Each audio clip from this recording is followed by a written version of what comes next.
kulan wacan oo wanaagsan daawadayaasha sida tooska ah ugu xiran Dajiye TV. Waxaad aalaba inooga barateen inaan idiin soo gudbino cashiro kala duwan oo ku saabsan dhinaca caafimaadka. Anagoo si gaar ah diiradda u saarna arrimaha ku saabsan xanuunada kala duwan ee Soomaalida inta badan ay la daalaa-dhacaan, sida la isaga daweyn karo, sida looga hortagi karo, iyo weliba habka ugu wanaagsan ee loo mari karo. Maanta cashirkan waxaan uga hadli doonaa gabi ahaantiisaba cudurka gaaska oo ka mid ah cudurrada saameynta xooggan nagu haya haddii aynu nahay bulshada Soomaaliyeed. Gaaska waynu ogsoonnahay qof walbaana waa uu ka dharagsan yahay dhibaatooyinkiisa iyo waxyaabaha laga dhaxlo, laakiin waxaan idiin soo gudbin doonaa sida ugu fudud ee isaga daweyn karto haddiiba gaas aad qabto, amaba qof qaba haddii aad og tahay oo ehelkaaga ka mid ah, sida ugu habboon ee aad fariintan u gaarsiin karto. Waxaana kaa codsanaynaa in si degan aad cashirkan u dhagaysato, isla markaana marka aad dooxdo aad la sii wadaagto asxaabtaada kale, isla markaana aad subscribe noo saarto. Mahadsanid. Gaaska waa cudur Soomaalida dhibaato aad u badan ku haya. Daweyntiisa aad bay u fududahay, laakiin inteena badan waxaan aaminsanahay in cudurkan uu yahay cudur aan la daweyn karin, isla markaana daawooyin aan si ku meel gaar ah u qaadano ayaan isku daynaa inaan uga hortagno. Gaaska waa boog ku samaysanta xuubka hoose ee caloosha, tuubada cuntadu ay marto, iyo qaybta sare ee mindhicirka. Waxaa keeni kara ee ugu badan waa 3 shay oo aad u waaweyn. 1. HCl acid oo ah acidka loogu talagalay in cuntada lagu dheefshiido oo caloosha ka bata, dabadeed xoqa xuubka hoose ee caloosha ama ku soo butaaca tuubada cuntada ay soo marto, sidaasna ay boog ku noqoto meesha. 2.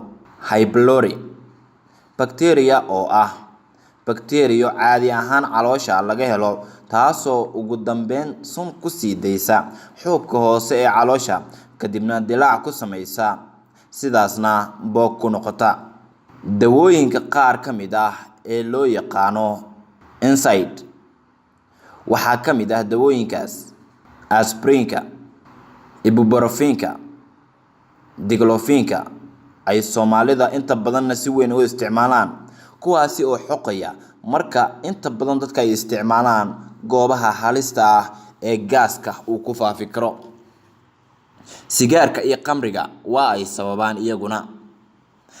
Calaamadihiisa: laab jeex ama laab olol, wax kugu soo butaaca oo qaraar ama dhanaan ah, omateedka oo kaa xirma, saxarada oo madow xigeen noqota, boga oo nabar kaa qabta marka gaajo aad dareento, isla markaana cuntada aadan ku degdegi karin, iyo calaamado kale oo aad u badan.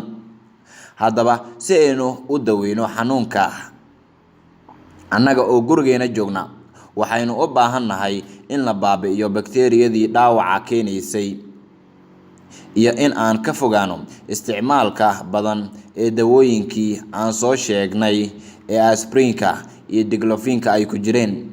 Haddaba cuntooyinkan haddaad qaadato, waxaan Allah subxaanahu wa tacaala ka rajaynaynaa in caafimaad taam ah uu ku siiyo. Yogurt waxaa loo yaqaano. Yogurtka waxaa ku jira maadooyinka ah probiotics, lactobiotics, iyo acidyo kale, kuwaas oo kaa caawinaya in ay boogtii bogsooto. Sidoo kale waxa ay yareynayaan bakteeriyadii calooshaada ku jirtay, taas oo kaa caawin karta inaad gabi ahaanba ka bogsoonaato cudurkan sida joogtada ah Soomaalida dhibaatada ugu haya. Malabka waa mid ka mid ah daawooyinka ugu faa'iidada badan ee aynu koonkan ku haysano, ahna daaweeyaha cudurro aad u fara badan. Wuxuu soo kabitaan ku sameeyaa boogaha, waxa uu ka hortagaa inay bakteeriyadu ku korto caloosha, waana caabuq baabi'iye awood badan.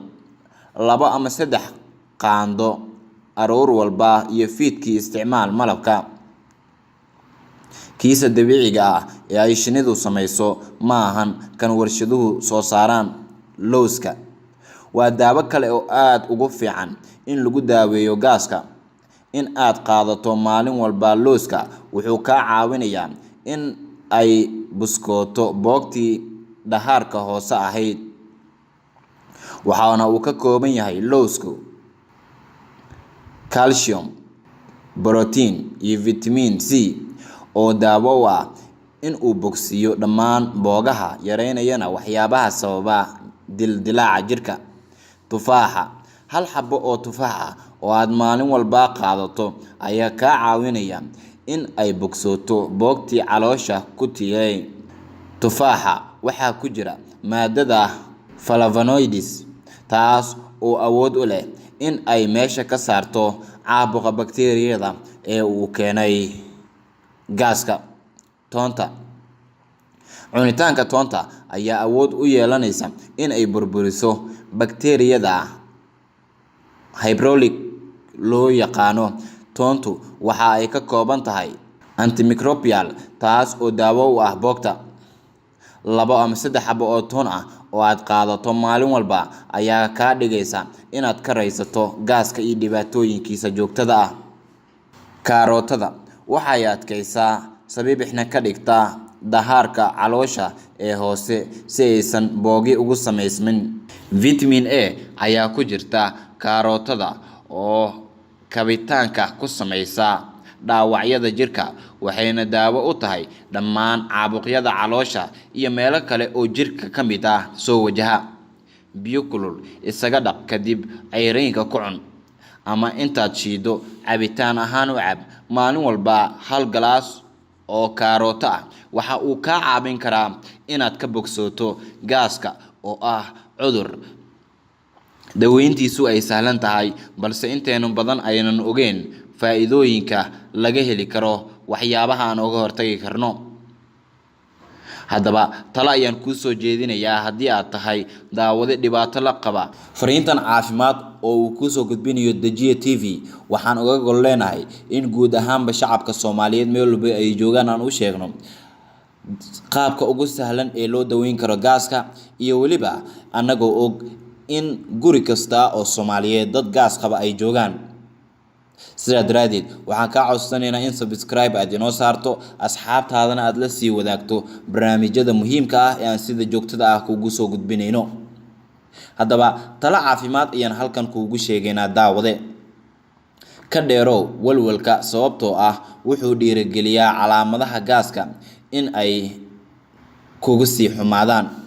Ha isticmaalin ama iska jooji haddaad isticmaasho sigaarka iyo khamriga, sababtoo ah aad ayay u kiciyaan una dhaawacaan caloosha, taasi oo keeni karta in gaaskaaga uu gaaro meeshii ugu xumayd. Ha cabin adigoo gaajaysan cabitaanada iced-ka leh sida Coca-Colada, Fantada, Pepsi-ga iyo dhammaan inta iced-ka leh ee aad ka heli karto goobaha ku dhow. Daawo Ilaah ayaa haya, laakiin waxaad wehel ka dhigataa waxyaabihii aan kor kuugu soo sheegnay. Waxaa muhiim ah in mar walba aad qaadato fariimaha caafimaadka ee muhiimku ah. Waxyaabaha aan kor ku soo xusnay intooda badan waxaad ka heli kartaa goob walba oo ganacsi, gaar ahaan deegaanada ay Soomaalida degaan. Waxaana taasi ay kuu sahlaysaa adigoon dhakhtar tagin, cid kale aadan wareysan, in taladan caafimaad aad qaadato, isla markaana adigoo gurigaada jooga aad si degan isaga daaweyso gaaska. Inta badan dadka waayeelada ah oo ay suuragal tahay inaysan qaadan khudaarta qaar, waxaa loo sameyn karaa waxyaabo kale oo suuragal ay tahay in loogu bedeli karo. Laakiin muhiimadda ayaa waxay tahay in khudradda ay tahay muhiimadda ugu weyn ee aad isaga daweyn karto gaaska oo dhibaato badan bulshada Soomaaliyeed ku haya.